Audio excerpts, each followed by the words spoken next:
The galaxy, in all its infinite wisdom and spectacular capacity for irony, had developed a rather peculiar classification system for sentient species that would have made ancient Earth taxonomists weep with either joy or existential despair. This system had evolved over millennia of interspecies contact, diplomatic incidents, and the occasional genocide, refined through the sort of bureaucratic processes that could only emerge from a civilization spanning multiple star systems and an alarming number of tentacled committee members. At the bottom of this cosmic hierarchy sat the Garden Worlders, those delightfully fragile beings who had evolved on planets where the most dangerous predator was perhaps a mildly aggressive flower or a butterfly with social anxiety. These species had developed complex philosophical frameworks around the concept of non-violence, primarily because their homeworlds had never presented them with anything more threatening than seasonal pollen allergies.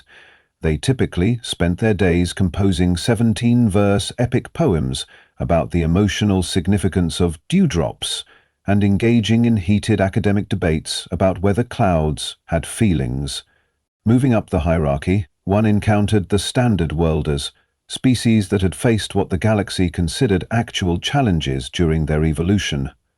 These challenges included weather patterns that occasionally changed by more than 2 degrees, predators that required stern looks and possibly raised voices to discourage, and the terrifying prospect of food that might not be immediately available within arm's reach. These beings had developed rudimentary concepts of conflict resolution, which generally involved committee meetings and strongly worded diplomatic protests, with the occasional revolutionary idea that sometimes one might need to actually disagree with someone out loud. Then came the Harsh Worlders, species forged in environments where survival required what most of the galaxy considered genuine effort.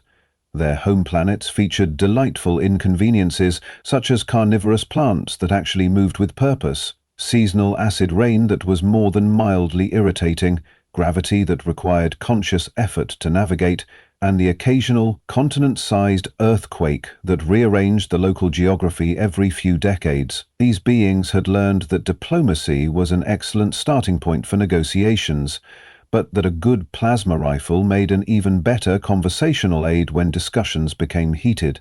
But at the very apex of this delightfully violent pyramid sat the Deathworld species, those magnificent, terrifying bastards who had somehow clawed, fought, and murdered their way to sentience on planets that seemed to have been designed by a committee of sadistic cosmic engineers with comprehensive degrees in applied suffering and a shared, pathological hatred for the concept of easy living. For the past 3 centuries, the undisputed champions of this category had been the Krathari Empire. And what absolute specimens of evolutionary overkill they were, standing nearly 3 meters tall on their hind legs when they bothered to assume their full height, with chitinous armor plating that had evolved to deflect not only most energy weapons, but also the casual violence of their everyday environment, razor-sharp claws that could slice through reinforced military-grade steel like a heated knife through butter, and a temperament that made rabid wolverines look like therapy animals having a particularly good day. The Krathari had earned their fearsome reputation through the elegantly simple expedient of conquering, subjugating, or completely annihilating everything they encountered in their expansion across the stars. Their homeworld of Krextal was a masterpiece of evolutionary sadism, a testament to what happened when a planet decided that natural selection needed a more aggressive approach. The planet's surface temperature averaged 47 degrees Celsius on what the locals considered a pleasantly cool day, with atmospheric pressure that would crush most galactic species flat before they had time to appreciate the irony, and an ecosystem where literally everything, and the emphasis here was emphatically on literally everything, was actively trying to kill everything else, with a creativity that bordered on artistic expression. The plants were not merely carnivorous, but demonstrated a level of predatory intelligence that had baffled xenobiologists for decades. The herbivores had evolved armor plating that would make military engineers weep with envy, and weapons systems that put most civilized starships to shame. The apex predators were so terrifyingly efficient at their chosen profession that even the Krathari, who had never met a problem they couldn't solve with sufficient application of violence, gave them respectful birth and generally preferred to hunt them in groups of at least 50. The Chthari had responded to these charming environmental conditions by becoming the galactic equivalent of a weaponized natural disaster, with a flag and a surprisingly effective bureaucratic structure. Their military philosophy could be summarized as: identify the problem, hit it until it stops moving, then hit it several more times to ensure it has learned its lesson, and their diplomatic approach consisted largely of pointing at their extensive collection of weapons and asking if the other party would prefer civilized negotiation or an immediate and educational demonstration of Chthari problem-solving techniques. Commander Thekmor embodied everything the galaxy had come to expect from his species.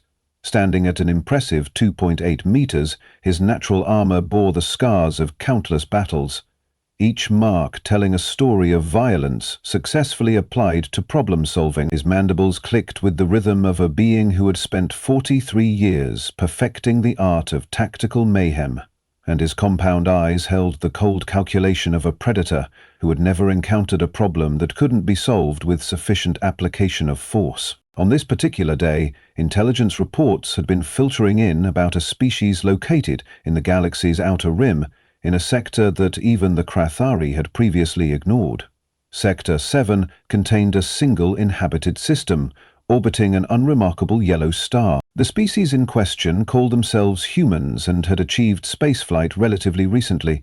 Initial long-range surveys had classified their homeworld as a moderate Deathworld, which had raised exactly 0 eyebrows among the Chthari High Command. But something decidedly odd had been nagging at the edges of galactic consciousness, like a persistent headache that no amount of diplomatic painkillers could cure.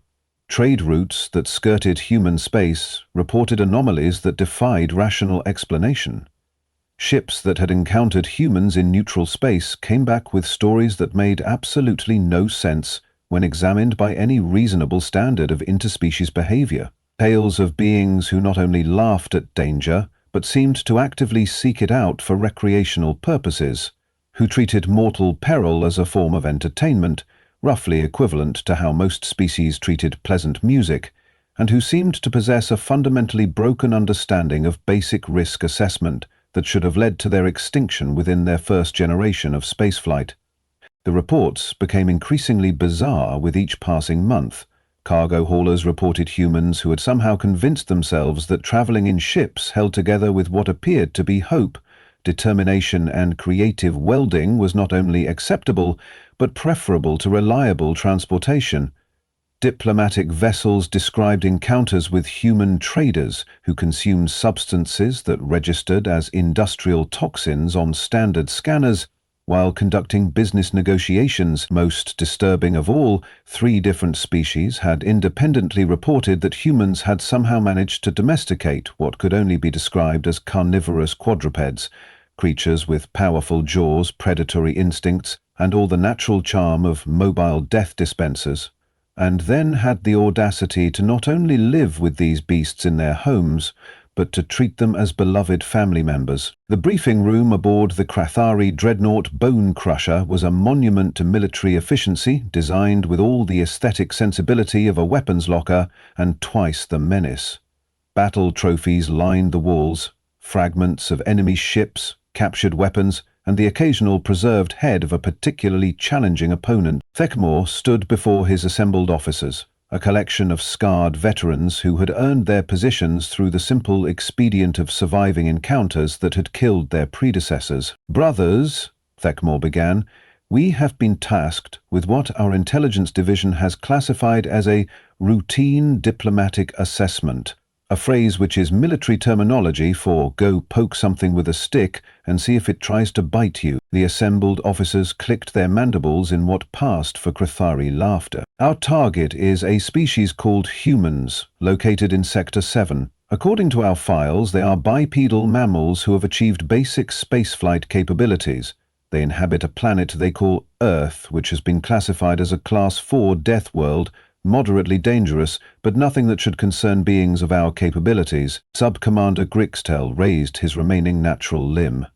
"Commander, Why are we investigating what appears to be a routine garden world species? According to our intelligence reports, these humans have been anomalous in their interactions with other species.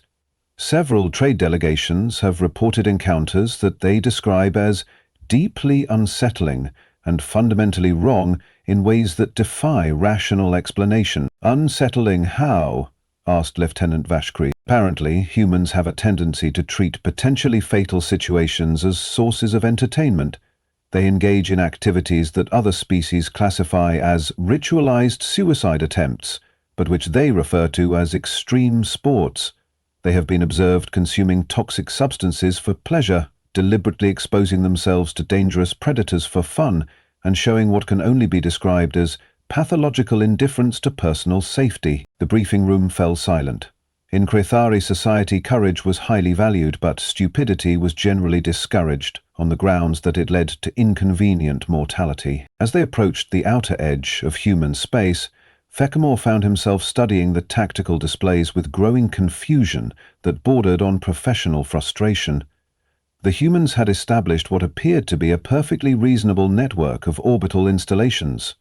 Their ships showed functional design principles that suggested competent engineering, and their defensive positions demonstrated the sort of strategic thinking that indicated a species with at least basic military competence. Nothing about their infrastructure suggested a civilization populated by beings with suicidal tendencies or fundamental cognitive defects. "Commander," Navigator Jeckmore called out from his position at the sensor array, his voice carrying a note of confusion that was rarely heard on Krethari military vessels. "We're detecting multiple human vessels approaching our position, but they're not adopting attack formations, they're not powering weapons, and they're not demanding our immediate departure from their territorial space." "Then what exactly are they doing?" Fekimore inquired, his compound eyes focusing on the tactical display with the sort of intensity usually reserved for analyzing enemy battle formations. "Sir, they appear to be hailing us on standard diplomatic frequencies. The message content appears to be welcoming us to their space and asking if we require navigational assistance or emergency support." The assembled bridge crew exchanged glances that conveyed the sort of professional bewilderment that came from encountering behavior that defied all established protocols. In their collective experience, which spanned dozens of first contact scenarios and countless military engagements, species that encountered unknown vessels in their territory responded with suspicion, demands for identification, warnings about territorial violations, or immediate aggressive action. They did not, under any circumstances, offer assistance to potentially hostile strangers. "Communications Officer Venthrash," Fittlemore commanded, "verify that translation protocols are functioning correctly. It's possible that what we're interpreting as offers of assistance are actually sophisticated threats or demands for tribute." Venthrash's mandibles clicked as she processed the incoming transmissions through multiple linguistic analysis programs. "Sir, translation protocols are functioning within normal parameters. The humans are indeed offering navigational assistance, emergency support services, and what they term diplomatic courtesy escorts to guide us to their primary first contact facility." "Diplomatic courtesy escorts," Ethamore repeated slowly, as if the words might make more sense if pronounced with greater deliberation. "They want to escort an unknown military vessel into their territory as a matter of courtesy." As the human escort vessels moved into formation around the Bone Crusher with a precision that suggested genuine military competence, Fekimore found himself grappling with a growing sense of cognitive dissonance that no amount of tactical analysis could resolve. The humans were displaying behavior patterns that fell into two completely contradictory categories. They showed clear evidence of strategic thinking and military capability, while simultaneously demonstrating what could only be described as either supreme confidence or complete detachment from reality. "Sir," Sub-Commander Grixtel observed, his cybernetic systems automatically analyzing the human vessel formations, "their escort pattern is actually quite sophisticated. They're maintaining optimal firing solutions while presenting minimal target profiles.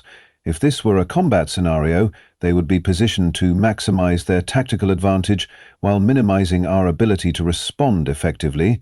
So they do understand military tactics," Techmore mused. which makes their apparently suicidal recreational activities even more puzzling.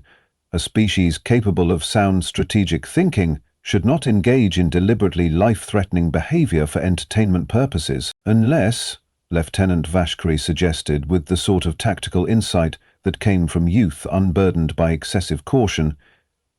Their understanding of what constitutes life-threatening is significantly different from ours. Thekmore's compound eyes focused on the young officer with renewed interest. It was an intriguing possibility. If humans had evolved on a world where their baseline survival requirements were substantially different from galactic norms, their risk assessment parameters might be calibrated to standards that would appear insane to other species. An interesting hypothesis, Lieutenant. We shall have ample opportunity to test it during our assessment.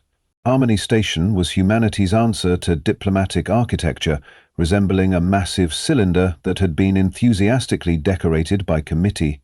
The station's exterior featured a bewildering array of architectural styles that somehow managed to be both aesthetically pleasing and completely impractical from a defensive standpoint. The human delegation was led by a middle-aged female who introduced herself as Ambassador Chen. She was flanked by other humans who all shared the same expression of barely contained enthusiasm that Thekmore was beginning to recognize as distinctly human. "Commander Thekmore," Ambassador Chen said, stepping forward with confidence that was either admirably brave or spectacularly foolish. "Welcome to Harmony Station. On behalf of the United Earth Government, I want to express our genuine excitement about this historic first contact." Thekmore studied the ambassador with clinical assessment. She stood approximately 1.7 meters tall, possessed no visible natural weapons, and showed no signs of cybernetic augmentation.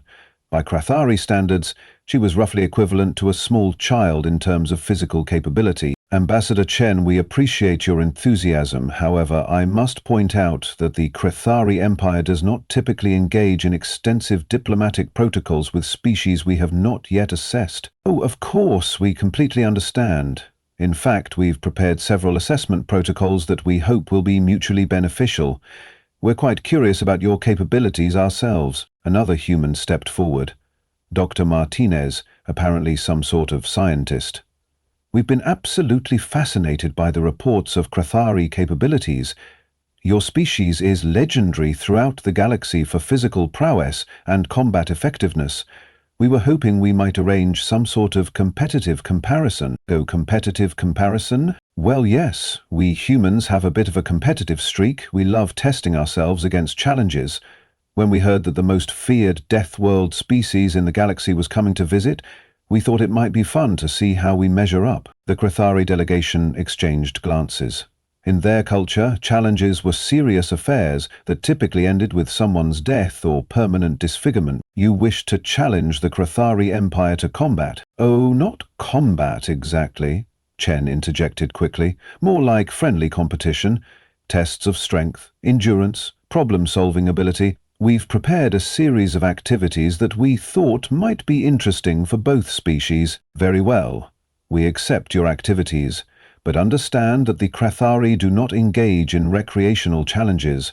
When we compete to win." "Excellent. I think you'll find that humans have a similar philosophy. We may not be as physically imposing as your species, but we do have our own unique approaches to problem-solving." The recreational complex was a testament to human engineering excess, containing what appeared to be every conceivable type of physical challenge that the human imagination could devise. There were pools filled with liquids of questionable composition, chambers designed to test atmospheric tolerance, and obstacle courses that looked like they had been designed by someone with a profound misunderstanding of safety protocols. "Welcome to Challenge Central," Dr. Martinez announced. "This is where we test the limits of human capability, and today we get to see how those limits compare to yours." The first challenge was simple, a device that measured grip strength. The humans had customized it to accommodate Krathari physiology. "The current human record is held by Marcus Thompson," Chen explained, gesturing toward a human male who appeared to be constructed primarily of muscle tissue. He managed 127 kilograms of grip force. "Subcommander Grixtal, demonstrate our capabilities." Grixtal stepped forward and grasped the device. The display climbed steadily: 200 kilograms, 300 kilograms, 400 kilograms, finally reaching 547 kilograms before he released his grip. The humans stared at the display with expressions ranging from impressed to slightly concerned. "That's quite impressive," Ambassador Chen said diplomatically. "A respectable performance, though hardly exceptional by Kritari standards. Our current military standard for basic infantry is approximately 800 kilograms. Elite units typically exceed 1,200 kilograms. The endurance testing involved what humans called a treadmill. Lieutenant Vashkri volunteered and ran for 2 hours and 17 minutes, during which time the treadmill's motor began making concerning noises, and the monitoring equipment registered physiological readings that defied human medical understanding. "His heart rate hasn't increased," Dr. Martinez muttered. "His oxygen consumption is actually decreasing. How is that possible?" "Efficient predator metabolism. Our species evolved to pursue prey across considerable distances without fatigue." The problem-solving challenges proved more interesting. Sub-Commander Grixtel approached a maze, studied it for 15 seconds, then proceeded to tear through 3 walls with his cybernetic arm, creating a direct path to the exit. "Is that allowed?" Dr. Martinez asked. "You specified reaching the exit within the time limit.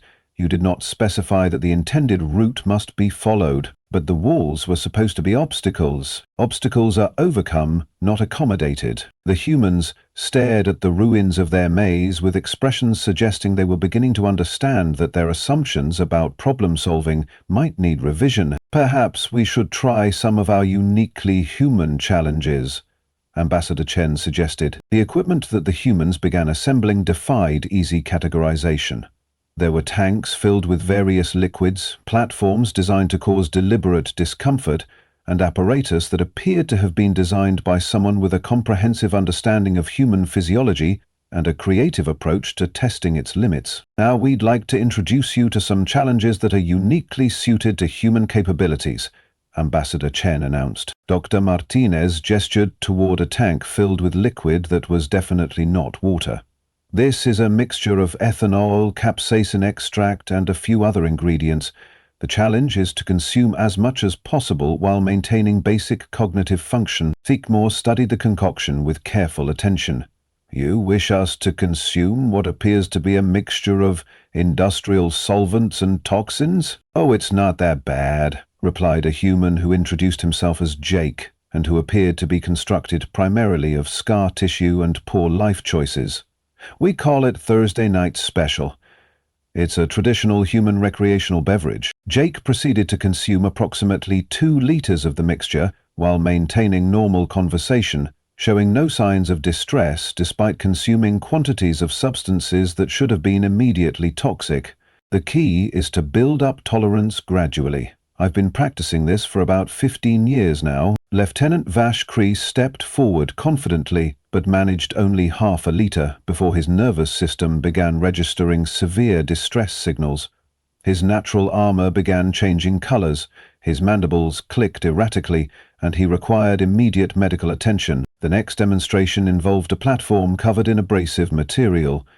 A human female named Mariah stepped onto it as it began rotating, while mechanisms deployed to spray her with freezing water, superheated air, and painful projectiles. Maria remained on the platform for 43 minutes, subjected to temperature extremes and impacts that should have caused immediate physiological failure. Throughout the ordeal, she maintained an expression that could only be described as pleased. "The trick is to embrace the pain," she explained cheerfully. "Humans have learned to find pleasure in discomfort. It's all about mental conditioning." Sub-Commander Grixtel attempted the challenge with the confidence of a being who had survived combat on 17 worlds. He lasted 7 minutes before stumbling off with his armor cracked, his cybernetic arms sparking, and his compound eyes showing severe sensory overload. "It takes practice," Maria assured him. "Most humans can't handle more than a few minutes when they first try. I've been training for about 8 years. The final challenge was introduced by a human missing several body parts that had been replaced with mechanical substitutes. "This is our escape challenge," The goal is to exit a chamber that will be flooded with toxic gases while solving puzzles under extreme stress. A human named Rodriguez entered the chamber. For 37 minutes he was subjected to an atmosphere that would have been immediately lethal to most species, while solving complex problems that required both physical dexterity and cognitive function. He emerged successful and apparently energized by the experience. "Best time this month," he announced proudly. When Grigstel attempted the challenge, he lasted 4 minutes, before the toxic atmosphere overwhelmed his considerable natural defenses, despite wearing protective equipment. As the Crathari delegation regrouped, Thekmore found himself staring at the humans with a mixture of fascination and growing concern that bordered on existential crisis. These beings had just demonstrated capabilities that defied everything the galaxy thought it knew about biological limitations, survival instincts, and the basic principles of self-preservation that governed all known intelligent life. "Commander," Dr. Martinez approached with the sort of scientific enthusiasm that suggested he was either completely oblivious to the implications of what had just transpired, or was operating on a level of understanding that transcended normal concepts of danger. "We'd love to learn more about Crathari physiology. Perhaps we could arrange some extended cultural exchange programs? We have facilities on Earth that specialize in extreme environment adaptation training." "Cultural exchange," Thekmore repeated slowly, his voice carrying the sort of careful neutrality that came from suddenly realizing that one's fundamental assumptions about reality might require comprehensive revision. "Oh yes." Ambassador Chen's enthusiasm returned with renewed vigor, apparently interpreting the Crathari's stunned silence as interest rather than the profound cognitive recalibration it actually represented. "We have programs where participants spend weeks in environments that test the absolute limits of biological tolerance. Desert survival courses, where temperatures exceed 50 degrees Celsius. Arctic expeditions, where participants navigate terrain that regularly kills the unprepared. Underwater endurance challenges that push respiratory systems to their breaking points." "And people volunteer for these programs?" Sub-Commander Grigstel asked, his cybernetic arm clicking nervously as it processed stress indicators that his organic brain was having difficulty interpreting. "Volunteer?" Dr. Martinez laughed with genuine delight. "We have waiting lists. Some of our most popular programs have application processes that are more competitive than military academies. Last year, we had over 40,000 applicants for a program that involves spending 30 days in the Amazon rainforest with minimal equipment while documenting indigenous plant species." Lieutenant Vash Cree, who had been conspicuously quiet since his encounter with the human recreational beverage, finally found his voice. "What is the mortality rate for these programs?" "Well, that depends on the program," Chen replied with the sort of casual tone typically reserved for discussing weather patterns. "Our basic wilderness survival courses have mortality rates below 2%, but that's mostly due to pre-existing medical conditions or equipment failures. The advanced programs can run as high as 15%, but participants are fully informed of the risks before enrollment." 15% mortality rate? Grigstel echoed, his mechanical systems running diagnostic routines as if checking whether they had malfunctioned. "And humans consider this acceptable?" "Oh, absolutely. The high-risk programs are considered the most prestigious. Completion certificates from our Level 9 survival courses are recognized throughout human space as indicators of exceptional capability. Corporate executives, military officers, even diplomatic personnel compete for admission."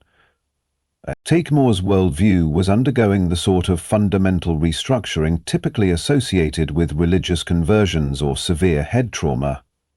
"You're telling us that humans voluntarily subject themselves to potentially lethal conditions, not for military training or strategic necessity, but for personal achievement and fun," added Jake, who had apparently recovered from consuming enough toxins to kill a small Crathari patrol.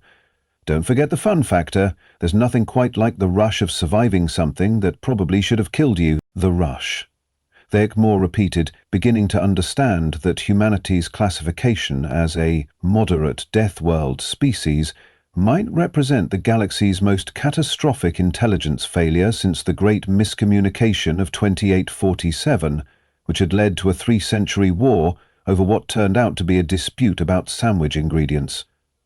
Mariah, still glowing with satisfaction from her platform performance, stepped forward with the sort of confidence that came from beings who had personally negotiated with death and convinced it to reschedule. "Commander, if I may ask, what do your people do for entertainment?" Question hung in the air like a poorly designed explosive device. Krathari entertainment typically involved strategic war games, competitive hunting of extremely dangerous prey, and the occasional gladiatorial combat tournament, where the mortality rate was considered acceptable as long as it remained below 30%. Compared to what he had just witnessed, Krathari recreational activities seemed almost quaint in their conventional approach to risk management. "We hunt," Thakemore replied carefully. "We engage in competitive combat exercises. We test our capabilities against worthy opponents." "This sounds fantastic," Dr. Martinez exclaimed. "We'd love to incorporate some Krathari training methods into our programs. Do you think some of your warriors might be interested in participating in our extreme sports competitions?" The implications of this suggestion struck Thakemore with the force of a tactical nuclear device. The humans weren't just casually insane, they were actively seeking to expand their insanity to include other species. They wanted to teach the galaxy's most feared predators how to be more effectively dangerous, apparently for recreational purposes. What exactly would these competitions involve? He found himself asking, despite every instinct screaming that this was the sort of question that led to decisions he would later regret. "Well, we were thinking of organizing the first interspecies Extreme Challenge Championship," Chen explained with the sort of bureaucratic enthusiasm that suggested this idea had been thoroughly planned rather than spontaneously conceived. "Multi-day events that would test the limits of different species' capabilities. Think of it as diplomatic outreach through shared suffering." "Diplomatic outreach through shared suffering," Grickstar repeated, his voice carrying the tone of someone whose universe had just revealed itself to be far stranger than previously imagined. The humans weren't just resilient, they were systematically insane in ways that made them more dangerous than any apex predator. They had turned suffering into entertainment, transformed toxins into recreational beverages, and approached mortal danger with the sort of enthusiasm that most species reserved for mating rituals. "We would be honored to learn from the Krathari Empire," Ambassador Chen said with that same inexplicable smile. "After all, we humans are always looking for new challenges." As Thakemore prepared his report for the High Command, he realized that the galaxy's understanding of the threat hierarchy was about to undergo fundamental revision. The Krathari might be the strongest Deathworld species, but humanity was something else entirely. A species that had weaponized their own dysfunction and turned survival into an art form. They weren't just dangerous.